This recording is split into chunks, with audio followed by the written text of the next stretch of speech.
হাসনাত আব্দুল্লাহ কইছে যে এই সরকারের যে কোনো ব্যর্থতা আমাদের দোষ দেয়, দিবেই তো। এই সরকারকে কে বানাইছে? ওয়াকার, ছাত্ররা আর আসিফ নজরুল। তো দায় নিবা না কেন? এক মহিলা তার হাজবেন্ডকে ডিভোর্স দিছে, তো ডিভোর্স দেওয়ার 2 বছর পরে মহিলার পেটে বাচ্চা এসেছে। তো মহিলারে সবাই জিগায় তোমার না ডিভোর্স হয়েছে? তো মহিলা কয় হ্যাঁ হইছে। অনেকে কইতেছে যে আপনি প্রফেসর ইউনূসের সরকারের উপরে এত চেতলেন কেন? যখন কেউ গণমানুষকে অবজ্ঞা করে, তার ছোট ছোট আকাঙ্ক্ষাকে উপেক্ষা করে, আমার মাথায় আগুন ধরে যায়। আমরা তো এটা আশা করি নাই যে প্রফেসর ইউনূসের সরকার দেশকে সোনায় মুড়াই দেবে, সে কথা বলিও নাই, তারা সেটা পারবেও না। আমরা চাইছিলাম যে ইন্ডিয়ার প্রত্যক্ষ সমর্থনে আমরা ফ্যাসিবাদে পিষ্ট হয়েছি, সেই ইন্ডিয়া ঘৃণিত পতিত ফ্যাসিস্ট আর তার দলবলকে আশ্রয় দিছে, সেই রাষ্ট্রকে, ভারত রাষ্ট্রকে বুঝায় দেওয়া কামটা তোমরা ভালো করো নাই। এটা জাতীয় মর্যাদার প্রশ্ন। প্রত্যেক দিন পুশিং করতেছে ইন্ডিয়া। দেখেন এডিটর সাহেব, আপনি পুশিন লিগে সার্চ দেন, দেখেন কয়দিন পর পর কি পরিমাণে পুশিন হইতেছে বাংলাদেশে। আর মোদির ফুয়া, বিএনপির রিকমেন্ডেশনে হওয়া আমাদের পররাষ্ট্র উপদেষ্টা শ্রী শ্রী তৌহিদানন্দ প্রভুপাদ পাকিস্তান হইলে পৌরুষ জায়গায় ওঠে, আর ইন্ডিয়ার পুশিনে নেতায় যায়। আমাদের স্বরাষ্ট্র উপদেষ্টা কয় এটা ইন্ডিয়ার উস্কানি না, মানে ওই বাংলাদেশের উপদেষ্টা না ইন্ডিয়ার উপদেষ্টা, এটাই প্রশ্ন। হাসিনার আমলে কেন পুশিন হয় না? আর কেন হাসিনা ক্ষমতা থেকে চলে গেলে পুশিন শুরু করে ইন্ডিয়া? ইন্ডিয়া দেখেন বাংলাদেশ থেকে পণ্য আমদানিতে নিষেধাজ্ঞা দিছে। ওই মাসে, যে মাসে নিষেধাজ্ঞা দিছে, ওই মাসে প্রায় 18% আমদানি বাড়াইছে বাংলাদেশ। দেখেন, এমনকি এই বছর মে মাসে আইসাও বিবিসি রিপোর্ট করতেছে ইন্ডিয়া থেকে পণ্য আমদানি কমে নাই, বাড়ছে। শুধু তাই না, ইন্ডিয়া থেকে চাল আমদানি করবে সরকার, চুক্তি ফুক্তিও করে ফেলিছে। আর ইন্ডিয়া একের পর এক বাংলাদেশের পণ্য আমদানিতে নিষেধাজ্ঞা দিয়ে যাচ্ছে। পরপর 3 মাসে 3 বার নিষেধাজ্ঞা দিচ্ছে। দেখেন, এর মধ্যে মাইলস্টোনের দুর্ঘটনা হইল, ইন্ডিয়া কইল ডাক্তার পাঠাবো, আর আমাদের স্বাস্থ্য মন্ত্রণালয় লাল ফেলাইতে ফেলাইতে ফেলাইতে রাজি হয়ে গেল। আসলো ইন্ডিয়ান ডাক্তার। আমি কইলাম স্বাস্থ্য মন্ত্রণালয়ে আমাদের ডাক্তারের এই বার্নের রোগীদের কোন চিকিৎসা দিতে পারবে না যে ইন্ডিয়ান ডাক্তার দিবে? চুপ করে থাকে, কথা কইতে পারে না, উত্তর নাই তো। কেন তারা কইতে পারে না যে ভাই ধন্যবাদ, আমরা নিজেরাই পারবো? এর মধ্যে পাঠাইলে ইলিশ। গতবার আমরা মেলা হাউকাউ করেছিলাম না, সেটা তারা পাত্তাই দেয় নাই। যেন ইলিশ ওদের বাপের, বাংলাদেশ মনে হয় ওদের বাপের জমিদারি। ইন্ডিয়ার ভয়ে থরহরি কম্প এদের। ইন্ডিয়ার সাথে ডিলিংস বাদ দেন, আওয়ামী লীগের মিছিল ঠেকাতে পারে না, এতই অপদার্থ এরা। ইন্ডিয়ার সাথে সম্পর্ক উন্নয়ন করবে, ইন্ডিয়ার সাথে আমাদের সমস্যাটা কি সেটা জিগান উপদেষ্টাদের কইতে পারে কিনা, কোনো ন্যারেটিভ আছে কিনা। হাসনাত আব্দুল্লাহ কইছে যে এই সরকারের যে কোনো ব্যর্থতা আমাদের দোষ দেয়, দিবেই তো। এই সরকারকে কে বানাইছে? ওয়াকার, ছাত্ররা আর আসিফ নজরুল। তো দায় নিবা না কেন?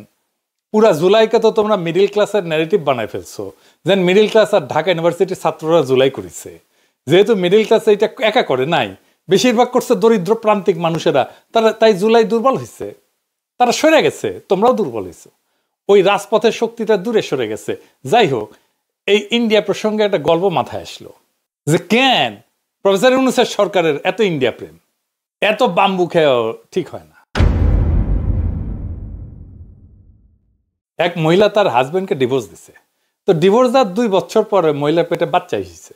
তো মহিলারে সবাই জিগায় তোমার না ডিভোর্স হয়েছে? তো মহিলা কয় হ্যাঁ হইছে, তবে ওই মাঝে মাঝে মাপ চাইতে আসে। তো ইন্ডিয়া মাঝে মাঝে প্রফেসর ইউনূসের সরকারের কাছে মাপ চাইতে আসে। যাই হোক, আজকের বিষয় ছিল নারী আসনে সরাসরি ভোটের বিষয় নিয়ে আলাপ করা। আসেন এটা দেখি, তাইলে দেখবেন আমাদের পলিটিক্যাল পার্টি, প্রফেসর ইউনূসের সংস্কার কমিশন আর এই ঐক্যমত কমিশন কেমন ভালসুন আর মূর্খসুদা। বাংলাদেশের সংসদে এতদিন 50টা নারী কোটার আসন ছিল। তো সংবিধান সংশোধনী কমিশন সেটার বাড়ায় নারী কোটার আসন 100তে বাড়ানোর সুপারিশ করেছে। এর উপরে এনসিপি আবার দাবি করেছে 100টা নারী কোটা আসনে নির্বাচন সরাসরি ভোটে হওয়া উচিত, মানে মরার উপরে খাড়ার ঘা। আসেন আসলে নারী কোটার আসনে সরাসরি ভোট এটা একটু বুঝে দেখি। প্রথমত আসি নারীদের জন্য আলাদা কোটা নিয়ে। এটা একটা গোত্র বা গোষ্ঠীর আলাদা রিপ্রেজেন্টেশন কখন দরকার হয়? পৃথিবীর ইতিহাসে কি এমন নজির আছে সে আলাদা রিপ্রেজেন্টেশন দিয়া সেই গোত্র করে কি? খায় না মাথায় দেয়? তারা তাদের কোন পলিটিক্যাল এজেন্ডা বাস্তবায়ন করে? এইসব কি এনসিপি ওরা জানে বা সংবিধান কমিশনের ওরা বুঝে? 2টা গোত্রের আলাদা রিপ্রেজেন্টেশনের সবচেয়ে বড় উদাহরণ আমাদের উপমহাদেশে আছে। ঐতিহাসিক বিভিন্ন সংঘাতের কারণে ব্রিটিশ ভারতের মুসলমানরা অনুভব করে যে সংখ্যাগরিষ্ঠ হিন্দুদের সাথে তাদের স্বার্থ এক না, বরং উল্টা। স্যার সৈয়দ আহমেদ খান বিভিন্ন ঘটনা ব্রিটিশ ভারতে হিন্দুদের হরেক রকমের এজিটেশন দেখা এই ব্যাপারে লেখালেখি করে যান। ভারতবর্ষের মুসলমান নেতাদের মধ্যে যেই ঘটনার ফলে এই উপলব্ধি সবচেয়ে গভীরভাবে প্রভাব ফেলে সেটা হইল 1905 সালের বঙ্গভঙ্গ। এর বিপরীতে হিন্দুদের অ্যাগ্রেসিভ রিয়াকশন দেখে আগুন জ্বালাই দিয়েছিল সারা বাংলায়। এর ফলে 1906 সালের ডিসেম্বর মাসে মুসলিম লীগের রাজনৈতিক আবির্ভাব ঘটে, যেটার ইতিহাস আগের এপিসোডে বিস্তারিতভাবে বলছি। মুসলিম লীগ গঠনের আগে 1906 সালের অক্টোবর মাসে ভারতবর্ষের 35 জন গণ্যমান্য মুসলমান নেতা প্রিন্স আগা খানের নেতৃত্বে সিমলাতে ভাইসরয় লর্ড মিন্টোর সাথে দেখা করতে যান। সিমলায় ভাইসরয়ের প্রাসাদ ভাইস রিগাল প্যালেসে এই মিটিংটা অনুষ্ঠিত হয়। সেই মিটিংয়ে মুসলমান নেতারা সর্বপ্রথম ভাইসরয়ের কাছে মুসলমানদের জন্য আলাদা রিপ্রেজেন্টেশনের দাবি উত্থাপন করে। ভাইসরয়ের কাছে মুসলমান নেতারা একটা অ্যাড্রেস ড্রাফট করে উপস্থাপন করে। সেটা ড্রাফট করছিল বিহারের সৈয়দ হোসেন বিলগ্রামি আর উত্তরপ্রদেশের সৈয়দ মীর মেহেদি আলী, যিনি নবাব মোহসিনুল মুলক নামে পরিচিত ছিলেন আর স্যার সৈয়দ আহমেদ খানের ঘনিষ্ঠ বন্ধু এবং উত্তরসূরি ছিলেন। সেই দাবিতে কি বলা ছিল তার একটা অংশ হচ্ছে, এটা ইংরেজি যেহেতু কইছে তাহলে ঠিকই কইছে, তবে বাংলা এটা হইতেছে মুসলমানরা একটা স্বতন্ত্র সম্প্রদায় যাদের কিছু অতিরিক্ত স্বার্থ আছে যা অন্যান্য সম্প্রদায়ের সাথে মিলে না, বরং এইসব স্বার্থ যথাযথভাবে প্রতিনিধিত্ব পায়নি। এর ফলে সিমলা ডেপুটেশনে মুসলমান নেতারা ভাইসরয়কে জানায় যে সামনে ব্রিটিশ ভারতের যেই নতুন সাংবিধানিক রিফর্ম বা সংস্কার আইন আসতেছে সেইখানে যেন মুসলমানদের জন্য সেপারেট ইলেক্টোরেট বা আলাদা ইলেক্টোরেট থাকে। অর্থাৎ মুসলমানরা ভোট দেবে মুসলমান আসনে, হিন্দুরা ভোট দেবে হিন্দু আসনে। এটার একটা নাম ছিল রোয়েদাদ। লর্ড মিন্টো মুসলমানদের স্বার্থ রক্ষার প্রতিশ্রুতি দেন এবং 1909 সালে যেই মোরলে মিন্টো অ্যাক্ট পাশ করা হয় ব্রিটিশ পার্লামেন্টে ভারতবর্ষের সংবিধান নিয়ে, সেখানে সর্বপ্রথম মুসলমানদের জন্য আলাদা ইলেক্টোরেট বরাদ্দ করা হয়। এইখানে মুসলমানরা কেন এরকম অনুভব করলো, তাদেরকে হিন্দুরা কি চোখে দেখতো, এসবের ইতিহাসের বাস্তবতা একদম ইতিহাসের বিভিন্ন লিটারেচার যেমন বঙ্কিম, শরৎচন্দ্র, ডিএল রায়, নীরজ চৌধুরী এদের কাছ থেকে কোট করেই প্রমাণ করে দেখানো যাবে, সেটা অন্য আলাপ। এর ধারাবাহিকতা এবং আরো অসংখ্য ঘটনার ফলশ্রুতিতে 1947 সালে পাকিস্তান রাষ্ট্রের আবির্ভাব ঘটে। এছাড়া আর একটা উদাহরণ আছে বেলজিয়ামে। বেলজিয়ামের দুইটা গোত্র আছে, ওয়ালুন যারা ফরাসি ভাষায় কথা বলে, আর একটা হচ্ছে ফ্লেমিশ বা যারা ডাচ বা ওলদান ভাষায় কথা বলে। ফেডারেল পার্লামেন্টে এই দুই গোত্রের রিপ্রেজেন্টেশন সেপারেট, তাদের আলাদা আলাদা সিট মানে সেপারেট ইলেক্টোরেট। এছাড়া এদের নিজস্ব আলাদা পার্লামেন্টও আছে, মানে খালি ওয়ালুনদের জন্য পার্লামেন্ট আর খালি ফ্লেমিশদের জন্য পার্লামেন্ট।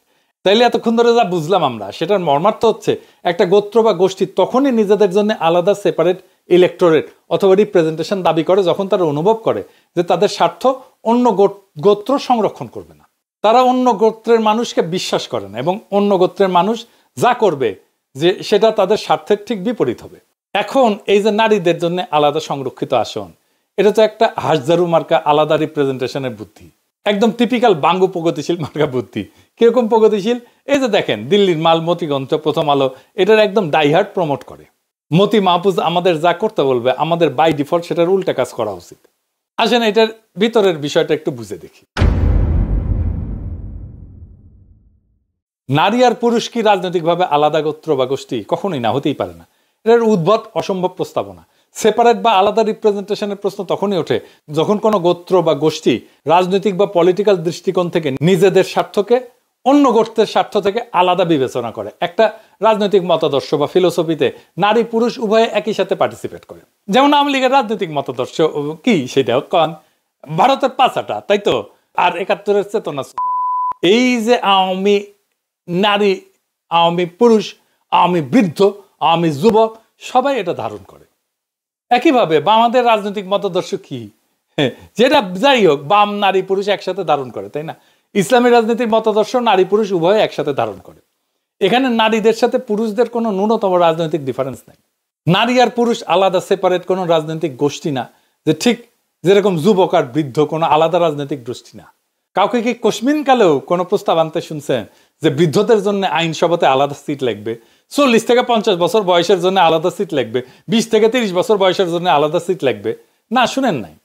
তো এটা বলার সময় আমার ভয় লেগেছে যে কওয়া যায় না বাঙ্গুলেন তো সবই সম্ভব, হয়তো সামনে কেউ এরকম দাবি তুললেও তুলতে পারে, অথবা আর এরকম উদ্ভট দাবি উঠতে পারে, যেমন যে সমস্ত মেয়েদের চুলের রং সোনালি আর ব্রুনেট, যাদের চুলের রঙের গাঢ় বাদামি, তাদের জন্য আলাদা আলাদা সিট লাগবে।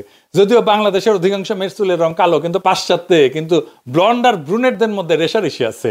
এখন এই বাঙ্গু লজিকে চুলের রং অথবা চোখের রঙের উপরে ভিত্তি করে তাহলে সংসদে আলাদা সিট থাকতে পারে।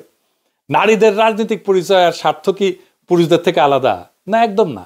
আমি একজন নারী, ভারতীয় আওয়ামী বাম দালাল, যেমন লাকি আক্তারকে যেরকম অপছন্দ করি, সেই একই রকম ভাবে অপছন্দ করি পুরুষ অমিপিয়াল আর এই যে হিজরা নাকি মুন্নিশা অনেকে কয়। তো এখানে নারী পুরুষ হিজরা তো ম্যাটার না। ঠিক আর উল্টা, আমি জুলাই আগস্ট বিপ্লবের এই বিপ্লবী নারীদেরকে ঠিক ততটাই রাজনৈতিকভাবে আপন মনে করি যতটা করি জুলাই আগস্ট বিপ্লবের বিপ্লবী পুরুষদেরকে। ওই যে বিএনপির ব্ল্যাকমেল কুইন রুমিন পারানা আর ফজা পাগলা দুটোই আমার একই রকম রাজনৈতিক শত্রু। এখানে নারী পুরুষের তো কোনো প্রশ্ন ওঠে না। যদি কারো আলাদা রাজনৈতিক স্বার্থ বা ইন্টারেস্ট নাই থাকে, তাহলে আলাদা সেপারেট আসন প্রস্তাবে আনা তো পুরা স্টুপিডিটি, এটা ভোগাস একটা দাবি। বাঙ্গুরা তো নারীদের জন্য আলাদা 100টা আসন চায়, যেখানে এনসিপি আবার দাবি তুলছে ওর উপরে, গোদের উপরে বিস্ফোরা সরাসরি ভোটে নারী প্রার্থী নির্বাচিত হবে। তো নারীরা কি তাহলে সেপারেট ইলেক্টরেট দাবি করতেছে? যদি তাদের জন্য আলাদা আসনই বরাদ্দ থাকে, তাহলে তো সেপারেট ইলেক্টরেট হয় যুক্তিযুক্ত। এসব আবালদের যদি এই প্রশ্ন করেন, দেখবেন মাথা চুলকাইতেছে, কারণ তারা বুঝেই না তাদের দাবির মানে কি। আন্দাজে কয়েকটা টার্ম শব্দ শুনে অল্প বুঝে বা না বুঝে সেটা নিয়ে লাফানো শুরু করে। ব্রিটিশ ভারতে মুসলিম আর হিন্দুদের মধ্যে যখন সেপারেট ইলেক্টোরেট হয়, তখন সেটা ছিল মুসলমানদের জন্য আলাদা আসন, যেখানে মুসলমানরা তাদের প্রার্থী নির্বাচন করবে, আর হিন্দুরা হিন্দুদের জন্য আলাদা আসন, যেখানে হিন্দুরা তাদের নিজের প্রার্থী নির্বাচন করবে। বেলজিয়ামে ওয়ালুন আর ফ্লেমিশদের একই সিস্টেম। তো নারীরা যেহেতু আলাদা 100টা আসন চায়, সেখানে কি খালি নারী ভোটাররাই ভোট দিবে? মানে নারী এমপিদেরকে কি খালি নারী ভোটাররাই নির্বাচিত করবে? যদি এর উত্তর চান, দেখবেন যে মাথা চুলকাইতেছে। উত্তর যদি হয় হ্যাঁ, তাহলে সেই নারী ভোটাররা কি পুরুষ বা কম্বাইন্ড আসনেও ভোট দিবে? তো এখন এরা কবে যে হ্যাঁ অবশ্যই দিবে। তাইলে তো নারীদের ডাবল ভোট হয়ে গেল। মানে একজন নারী ভোটার 2বার করে ভোট দিচ্ছে, যেখানে পুরুষরা 1বার করে ভোট দিচ্ছে, যেটা গণতন্ত্রের একদম মৌলিক নীতি, 1 পার্সন 1 ভোট। এই মূল নীতির বিরুদ্ধে। বিশ্বের কোথাও এরকম উদ্ভট সেপারেট রিপ্রেজেন্টেশন সিস্টেম নাই। আর ধরেন যদি এটা সেপারেট রিপ্রেজেন্টেশন সিস্টেম হয়, তাহলে নারী তো অর্ধেক বাংলাদেশের, তো 300 আসন পুরুষের আর 100 আসন নারীর, এটা কোনো ইনসাফ হইল? আবার দেখেন, এটা যদি বলেন তখন ওরা কবে হয়তো যে না না, নারী আসনে নারী পুরুষ সবাই নির্বিবাদে ভোট দেয়া খালি নারী প্রার্থীদের নির্বাচিত করবে। তো নারী আসনের মূল লজিকই তো হচ্ছে নারীদের স্বার্থ পুরুষদের হাতে নিরাপদ না। তসলিমা নাসরিন থেকে শুরু করে সব বাঙ্গু প্রগতিশীল নারীবাদীদের তো একটাই থিওরি। তো ধরে নিলাম সেটাই যদি হয়, তাহলে নারীরা কেন নিজেদের জন্য সেপারেট রিপ্রেজেন্টেশনে পুরুষদের ভোটাধিকার প্রয়োগের অধিকার দিবে? আজব ব্যাপার না? যখন ব্রিটিশ ভারতে হিন্দু মুসলিম অথবা বেলজিয়ামে ওয়ালুন ফ্লেমিশ সেপারেট ইলেক্টোরেট হয়, আর 2টা গোত্র বিশ্বাস করে একে অপরের স্বার্থ রক্ষা করবে না, তখন তারা নিজেদের আসনে অন্য গোত্রকে কখনোই ভোট দিতে দেয় না। তো যদি এটা নাই হয়, মানে একটা গোত্রের আসনে যদি আর একটা গোত্রের মেজরিটি মানুষ এসে ভোট দিচ্ছে, তাইলে তো পুরো সেপারেট ইলেক্টোরেট বা রিজার্ভ সিটের পারপাস বা উদ্দেশ্যই মাঠে মারা গেল। মানে বাংলাদেশ স্টুপিডিটি মাঝে মাঝে আমার মাথায় রক্ত উঠায় দেয়। নারীদের সংরক্ষিত আসনে যদি পুরুষরা ভোট দিতে পারে, তাহলে নারী পুরুষের আলাদা আলাদা আসনের দরকার কি? আর নারীদের জন্য সেপারেট সিটের দরকার কি? পুরো ব্যাপারটা এতই বোগাস, এতই বুলশিট যে বিশ্বের কোনো পাশ্চাত্য দেশের আইনসভায় এরকম নারীদের জন্য আলাদা সংরক্ষিত আসনের কোনো বিধানই নাই। আছে? নাই। জি, আর ঠিকই শুনেছেন, পাশ্চাত্যে কোনো দেশে নারীদের জন্য কোনো আলাদা নারী কোটার আসন নাই। পাশ্চাত্যরা তো নিজেদের নারী স্বাধীনতার নারী ক্ষমতায়নের সূতিকাগার বলে মনে করে, বাঙ্গু প্রগতিশীলরা তাই বলে। সেই পাশ্চাত্য জগতে 20 শতাব্দীতে নারীরা প্রথম ভোটাধিকার পায়। সেটা পাওয়ার পর থেকে আজ পর্যন্ত একটা পশ্চিমা দেশ, জাপান, কোরিয়া, কোথাও এই নারীদের জন্য আইনসভায় কোটা নাই। তাদের ইতিহাসে কখনোই ছিল না। আমেরিকা বলেন, কানাডা বলেন, ইংল্যান্ড বলেন, অস্ট্রেলিয়া বলেন, ইউরোপ বলেন, কোথাও এই বোগাস সিস্টেম নাই। তো বাঙ্গু প্রগতিশীলরা তো ক্যাথলিকের চেয়ে তো মোর পোপ হইল। মানে কেউ যদি নিজেকে পোপের চেয়ে বড় ক্যাথলিক মনে করে, এইসব আতেলদেরকে বলা হয় মোর ক্যাথলিক দেন পোপ। তো বিশ্বের নারীদের জন্য কোটা আসন কোন কোন দেশে আছে জানেন? শুনবেন? আসেন এটা শুনি। নামগুলা কিন্তু মজার। Rwanda, Uganda, Bangladesh, Nepal, Pakistan, Jordan. বাঙ্গুল্যান্ডকে তো অনেকে উগান্ডার সাথে তুলনা করে, সেটা যে একেবারে ভুল তা কিন্তু না। মানে সব তৃতীয় বিশ্বের দেশ যেখানে বোকাচোদা মতিকণ্ঠ মার্কা প্রগতিশীল আলগা নারীবাদীরা আছে, সুলতানা কামাল চক্রবর্তী, রাশেদা চৌধুরী, খুশি কবির, তসলিমা নাসরিন, এই সমস্ত কপালে বড় বড় টিপ পড়া নিরেট বুদ্ধির মালগুলা গোজামিল বয়ান গিলাইছে জাতিকে, সেই জায়গাতেই আছে এগুলা। সামনে যে নতুন বাংলাদেশের স্বপ্ন আপনারা দেখি, সেখানে সংসদে আইনসভায় এসব বোগাস নারী কোটার কোনো আসন থাকবে না। পুরা নারী কোটার আসনকে এরা অ্যাবলিশ করে দেওয়া হবে, জয় বাংলা করে দেওয়া হবে।